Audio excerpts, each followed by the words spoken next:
Hello દોસ્તો, જય શ્રી કૃષ્ણ. આજ તો હું તમને એક વાત કહેવાની ભૂલી જ ગઈ. કામમાં ને કામમાં બપોર ચડી ગયા, 11:15 વાગી ગયા.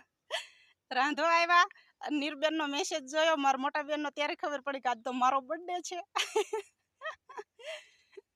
તો આજે મારો જન્મદિવસ છે અને હકીકતમાં અષાઢી બીજના દિવસે મારો જન્મ થયો હતો.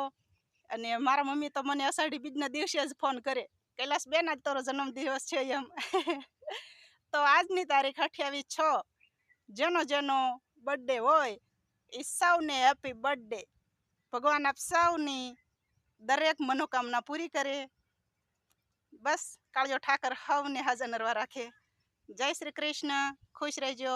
અને આજે કૃષ્ણ ભગવાનનું એક મસ્ત ગીત ગાઈ લેવી કે હોનાની નગરી વાળો દેવ મારો દ્વારિકા વાળો, માધવ તારી મેળીઓ માં